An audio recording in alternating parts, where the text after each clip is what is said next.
So we promised you a Sapphire Princess versus Celebrity Solstice comparison, and last year we sailed on the Sapphire Princess. This year we sailed on the Celebrity Solstice, and we're going to let you know what stands out on both of these particular cruise lines. Some of them exceed in certain areas and falter in others, and which one's better might be left up to you, but we'll let you know which one's better for us. So we're going to start with the overall cruise ships itself. Now I'll start with the rooms. As we said in a previous video, the celebrity staterooms, the inside cabin, was gigantic. We were not expecting anything that big.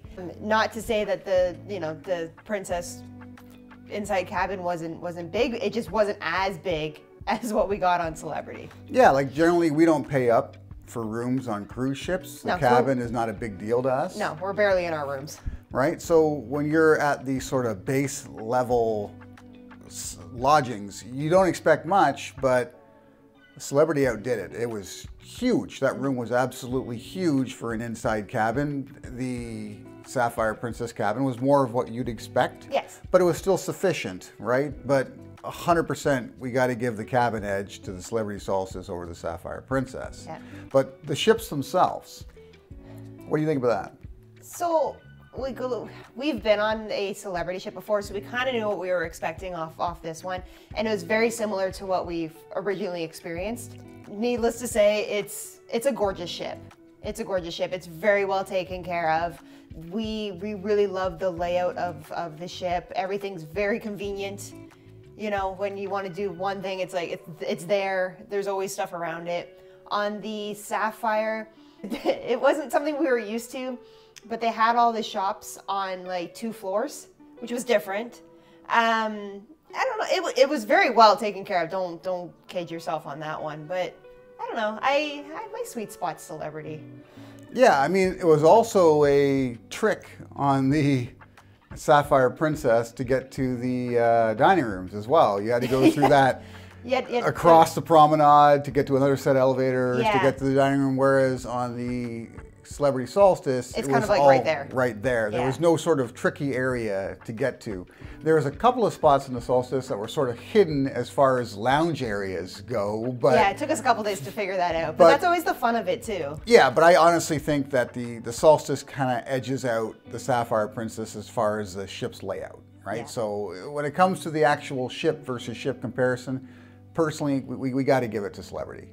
And just by a smidge, because I'm not going to say Princess, you know, the standards were there, and it was a gorgeous ship too. Yeah, now let's look at some of the restaurants on board. And I'm not talking about main dining. We're going to begin with the additional restaurants that are included on both ships. So both of them have grills or like a pizzeria, whatever, near the pool area. Both of them have a cafe, right? They have a couple of additional small little restaurants that you can pop into that are included with your basic fare. So my edge, and I absolutely raved about this when we came home off the Princess, was the Princess's like basic restaurants. And we took full advantage of the grill. We took full advantage of the pizzeria, which I can't remember exactly what they call it. Do you remember what they call it? No. But they have a special pizzeria. But they have a special pizzeria, which I feel like I ate more pizza in that trip than I have in a year of being in Toronto, because the pizza was just phenomenal. They had like their coffees, you know, coffee's good everywhere. So, you know, their coffee station was good. But for me, the grill was fantastic. Yeah, like you gotta give it to Princess when it comes to the included casual dining, because they really put work into it. Like you said, the pizza was fantastic, and it was traditional Italian style pizza, which is a nice change, right? The grill had plenty of options, whereas on Celebrity, the grill basically had hamburgers and hot dogs. Which is kind of what you expect, but basic. When we came off Princess, we were kind of like hoping we were going to get the same experience, and we didn't get it on Celebrity. Yeah, we were spoiled a bit. Like Princess, the casual dining places were so good that at times you would choose them over going to the main dining restaurant for lunch, or maybe even dinner, depending on what time you got back from a tour. Which, as like our previous video, we say we're big on going to the dining room. So to say that we would rather go to the grill or go to the pizzeria, it's huge. It's huge for us. Whereas on Celebrity, it was the exact opposite. You do everything you could do to make sure you get to the main dining, because the casual dining was blah, right? Yeah, it was mediocre. It was nothing special. It Yeah. fed you, but no more than that. Yeah. So when it comes to the casual dining that's included, 100%, we got to give that to Princess, Yeah. right? So if you're not someone who likes to get dressed up quite often or prefers to maybe eat a little bit earlier to do something else at night and that sort of thing, you got that option on Princess, where you don't really have the similar option on Celebrity. The next thing we want to look at is the buffets, and this was very easy. Celebrity won the buffet battle hands down. Yeah. We were really turned off by the buffet on the Sapphire Princess Yeah. because some of the food was cold, some of it looked like it sat there too long, some of it got a little bit mushy. I mean, the stations were limited. There's a lot of repeats. Yeah, it wasn't for us. Yeah, It wasn't we for us. avoided it. We tried it the first couple of days and said, okay, we're never going back there again. And we weren't the only people on the ship to feel that way. Yeah. Whereas on Celebrity, I'll say this, the buffet was not as good as it was pre-pandemic. No. The pre-pandemic, there was more stations, there was a little more going on, but every cruise line has made cuts, but it wasn't a big cut. You still had quite a few you had options. a lot of options, and the quality of food you get on the buffet on Celebrity is outstanding. It Yeah, is and this might so sound a good. bit bougie, but there was a lot of serving stations where they'd make stuff for you to order, which I particularly like. I don't want to have to pick everything myself. I like it when you get to order something and see it made in front Going of back you. to we getting like it eating fresh. at restaurants. Yeah. Right. So the buffet is definitely better at Celebrity, Yeah. so it gets the edge there. Yeah. And then the most important one, which is main dining. This is close. This is extremely close. Now, on Celebrity, our head waiter was phenomenal. He went above and beyond for us every single night. Mm-hmm. However, the Princess Cruise group that we had in our main dining were exceptional. And the way the Princess Sapphire is they actually have 4 dining room options, and we went to all 4. We went to the first 3. You know, we didn't hit it off really well with our waiters as we like, because we love talking with our waiters. And if you don't have that with us, then we just don't have that connection. But the 4th dining room we went to, I felt like royalty. This staff, it wasn't even the main waiter and his second hand. It was the girls at the front, The maitre d', the assistant manager. everybody. They made a solid effort to introduce themselves, to see you every night, to just shoot the shit basically with you. And we loved it. We absolutely loved it. I teared up when we left because they made such an impact on our life. That's a bit of an advantage that Sapphire has, is the fact that they have 4 dining rooms. Yeah. The fact that you could choose to go to one dining room and be like, oh, this isn't for me, Mm-hmm. and you got another choice. Of course, in the Celebrity Solstice, you could bounce from section to section to section until Yeah. maybe you found a group that you liked, but it's not the same sort of feeling, right? You kind of have your restaurant, which Yeah. is an interesting way of looking at it, It's right? cool, yeah. And we chose that one restaurant primarily because of the head waiter and the assistant waiter Yeah. to begin with, but as a couple of nights went past, we met everybody, and then they made an effort to be present every single night. time. So that was a bonus, but this isn't really about them. This is more about the main restaurant. Amy went off on a tangent Sorry. there, right? When it comes to the main restaurants, I have to give a slight edge to Celebrity. Yeah. Okay, their staples on the menu Were slightly ridiculous. better. Yeah. And the specialty items that came up each night were phenomenal, Mm-hmm. and the presentation was a little more professional. Yes. Right? It was more like what you'd see in a magazine, so to speak, right? Or on a cooking show, right? Where, like a celebrity chef type show, where the presentation was perfect. It was 5-star, Michelin star rated presentation. Yeah. So it really had that luxury feel. The food on Princess was fantastic. I'm not going to complain about it. No. It just didn't have that extra bit of punch that you get on Celebrity. So I have to give the restaurant itself a slight edge to Celebrity. And very slight. edge. Very right? slight. Yeah. So that's the food on board. Now let's look at the itineraries. Okay, and when we're talking about itineraries, we're talking about the onboard itinerary, the activities. And again, this was another easy one for us. Yeah. The selection of activities, the schedule of activities, the length of each activity was all better on Celebrity. Yeah. I don't know if that was a result of the, the celebrity, like the main guy. What's it called?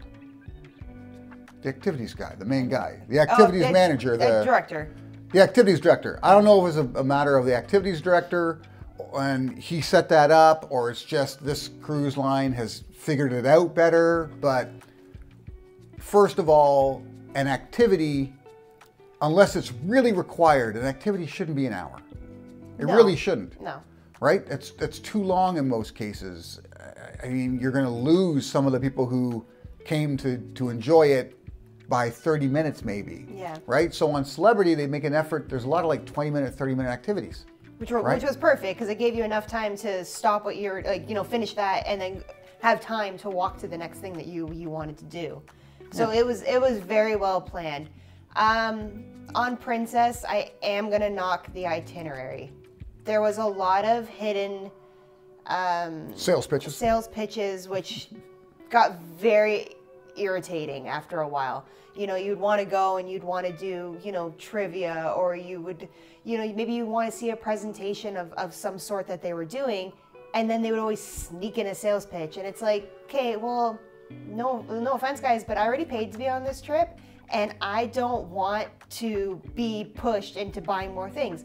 I know the pandemic happened. I know you guys lost a lot of money, and you're trying to recoup all that. But you're going to upset a lot of people when you're just sales pitching them constantly. And here's the odd thing about that. If you've watched another video of mine where I talk about luxury shopping on board, you'll know that the majority of these stores are all owned by the same company. Yeah. It's one company that owns all of these different shops that you see on the number of different cruise lines you sail with. Mm-hmm. So to have Princess pushing it, but Celebrity not, was odd to me. I was fully expecting to get a number of sales pitches on Celebrity, but I really didn't have that many. No. And they did quite well regardless. So you don't need the sales pitches. You really don't. But what I find the itinerary on board Celebrity significantly better than Princess was the variance of activities that was available. So they had a larger selection of different things to do. Mm-hmm. And again, the scheduling was so smart. Like, I've seen this on the majority of cruise lines we've been on, mm-hmm. where something finishes at, like, let's say it's scheduled from 7 p.m. to 7:30, and then at 7:30 there's another thing that starts, but it's a level up and aft as opposed to 4, right? And everybody's rushing to try and get to this next thing because it looks like the cool thing to do. Yeah, or you're leaving that previous activity like 15 minutes early. You might miss some things. Yeah, because so you want to get to that next one. Whereas on Celebrity, they were very smart. It was like an activity would start at 7, but it would finish at 7:20. Yeah. And the next activity didn't start until 7:40 or 7:45. Yeah. So you have that length of time to just ease your way to the next spot. Grab a drink, do whatever you want to do, and then get That's to right. the next activity. Yeah, so everything they'd done as far as itinerary-wise was superior to what we experienced on the Sapphire Princess, and it's a slam dunk win for them in that category. Yeah. So right now it feels like Celebrity's getting the edge here, but we got a long ways to go, right? So now let's look at some of the entertainment on board, and specifically the main theater. Yeah. Right? It's a big part of every cruise, right? You've got your production shows, your specialty guests and such that come in at the end of each day, mm-hmm. and everybody kind of looks forward to that. And both ships had some phenomenal guests on board. Yes. Right? Great guests. I'm not going to give an edge to either one. No.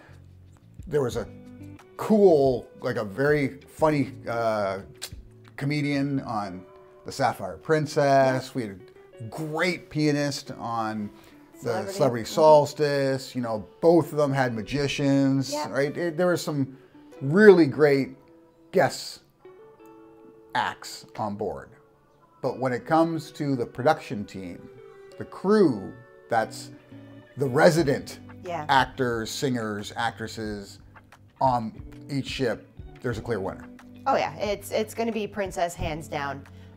We said it before in a previous video, and it's like, we know how hard they work, but Celebrity's main production was just lacking for us. It wasn't that the singers were bad or the dances were bad. It was just the overall production was lacking. It was amateurish. While on Princess, it's like we made sure we went to every single production show because it was that good. Yeah.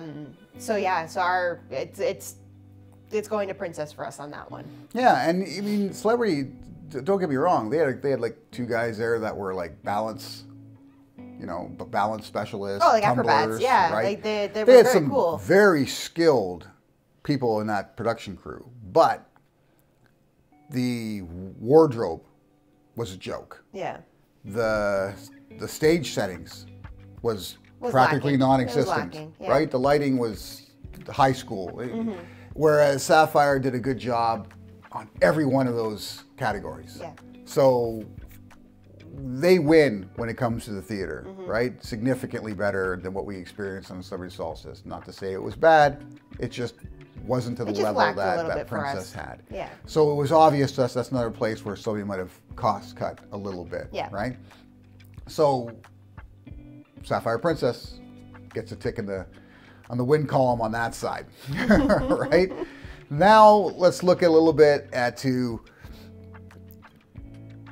look at the service on board ship. Okay, so right off the bat, you're not going to get bad service on either cruise line. No. Right? No. They're fantastic, right? Great service, both sides of the fence here. But both of them had their mistakes. It happens. Yep. Right? And something I noticed that's a little different between the two, and I'm not going to say this is a positive or negative, but there were far more experienced staff on Celebrity than there was on Princess. We met a lot of people on Princess. It was like their first or second contract on a cruise ship. There's a lot of new staff. I don't know why that was. Maybe it just happened to be the Sapphire Princess, or maybe Princess is having a hard time keeping staff. I think it's happening everywhere. I think maybe it was a little bit more noticeable on the Princess than on Celebrity, because we did meet a lot of people that were under their first or second contract on Celebrity. Right, so that was a little different. Or what it could be is that Princess maybe showed, like, they were out more, the new staff, when maybe Celebrity holds them back and doesn't let them deal with the passengers as much. Who knows? Right? Like, I don't want to say that one has more or less. But I wouldn't say it affected the service. That's what I'm saying, right? No. It just happened to be a lot more new staff were on the Sapphire Princess. Yeah. And like I said, a couple mistakes were made both sides. Whatever, it happens. But for the most part, we were very well taken care of. Oh, yeah. And Amy's already talked about it, but in this case, we're going to have to give the edge to the Sapphire Princess primarily because of the dining room staff, because of the people we dealt with there. Phenomenal. Right? You talk about going above and beyond. It was amazing how well we were treated, right? And we get great treatment on every cruise. We really do, right? We make an effort to. So I'll tell you one little story that happened on Princess. So this was the first time I was on a cruise when it landed on my birthday. And I was like, oh, this is going to be fun. I'm actually going to do something like fun for my birthday. And the dining room staff made sure, they always sing happy birthday, which is embarrassing for me, but I accept it. But our head waiter made he made me like a turkey out of like aluminum foil, but he did it right in front of and you know what, it was such a sweet thing. It was like the thought of it that mattered. He gave me this, like, giant size chocolate cake, and he made it such a huge production, and I've never felt so special on my birthday than that moment. It was like, not only am I on a cruise with the people I love, but I am getting royalty treatment on my birthday.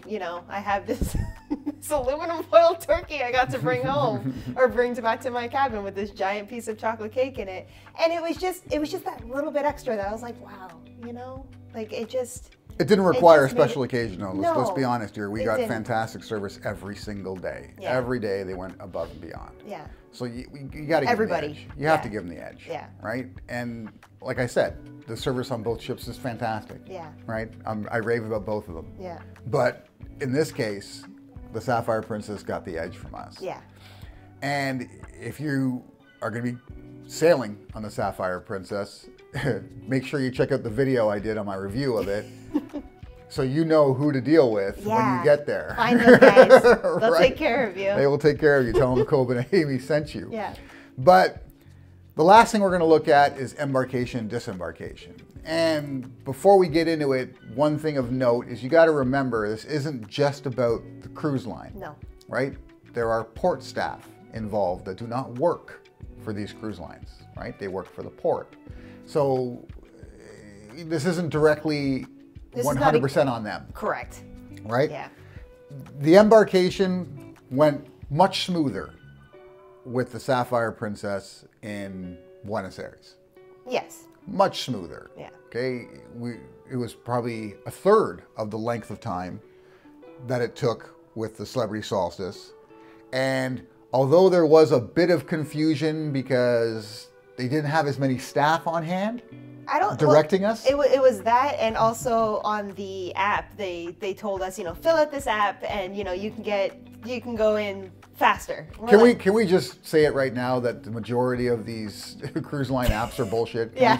Can we just put that out there? I mean, you still have to do it. I suggest you download the app when you go on a cruise because you can book your shore excursions, things like that, specialty dining ahead of time. But it does not get you on the ship faster. It does not get you off the ship faster. It does not achieve a priority embarkation or disembarkation. It really doesn't. No. I think they all have it because they feel they have to have it. Yeah.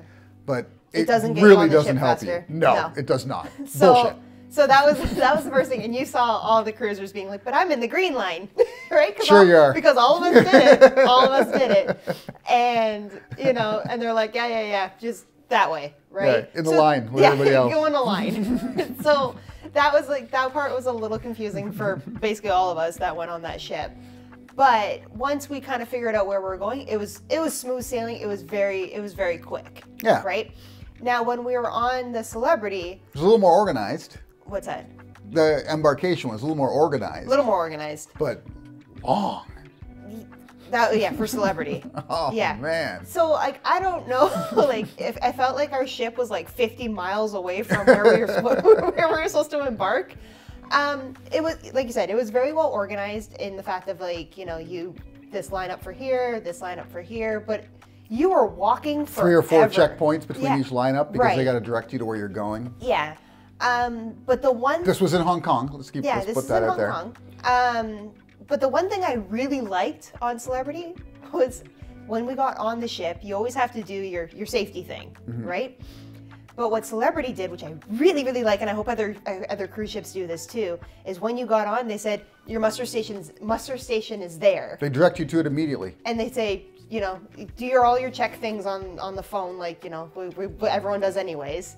And then go to your muster station, get your checkpoint, and then you can do whatever you want, right? Which I thought was fantastic. Instead of instead of going to your cabin, watching a little video in your cabin, having them tell you this is where you need to go, going to the muster point. I don't think we went to our muster point on Princess until 4 days later. But we tried a number of times. We tried. There was no one over there. They had these limited windows where someone would be there, and if they weren't there, well, try again the next day. Yeah. Right, so it became a little irritating. A little irritating, but not a big deal. But that's my one little notch for Celebrity that I'll give them credit for. But getting on the ship of the embarkation for Princess was a lot smoother. So I am going to give the edge to Princess. Yeah, I'll give a slight edge to Princess in this one. Slight edge to Princess. And when it comes to disembarkation, it's equal. It's easy on both. It's equal. Let's be honest. They want you off the ship. It's pretty easy on every cruise line. It really is. It's rare that you have a difficult time disembarking. Yeah. They want to get you off so they can get the ship prepped for the next group coming on. Exactly. Right? So it's as smooth sailing as can be. And they have all your information. All that's done. It's just a matter of going, pick up your luggage and go. Yeah. Right? So I'm not going to talk that long about disembarkation. No. So let's look at our overall rankings of both ships here. We have a winner. Yeah. But it's only slight. Yeah. Okay, it's only slight. And it's a winner for us primarily because we like that little bit of additional luxury. Yeah. And we love the activities lineup on Celebrity. Right? Celebrity has been the best cruise line for us so far. Since we've been cruising. Yeah, and we've cruised with Royal Caribbean, we've cruised with Holland America, we've cruised with Norwegian, of course, Princess. We're going to be cruising with Cunard next. We cruise with a number of different cruise lines, and Celebrity has always been just a slight step above. And it is. It's that luxury feel. You're not paying a real premium for Celebrity in comparison to maybe some of the higher-end luxury cruise lines. And this time, the itinerary really set it apart. The onboard activities itinerary really set it apart. It made it so comfortable. You never felt rushed to get to the next thing. There was always multiple options available. It was perfect. Yeah. It was perfect. Good job, Celebrity. Will we sail with Princess again? Probably. Absolutely. Probably. We find the right itinerary. Port itinerary, and we will sail with Celebrity. I mean, sorry, with Princess, because we had a great time there too. Yeah. But if it comes down to one or the other and the price is the same, we're going to have to go Celebrity. We go Celebrity. Yeah. Let us know if you've sailed with Celebrity or Princess, what your experience has been like, and especially if you sail with both, which one stands out to you. Be sure to subscribe. We've got much more coming up. Leave some comments. We love talking to you guys. We don't just cover cruising and travel. We also cover some of the best deals you can find on specific products and why you should buy specific products if you're into those different things that we're into. Till next time.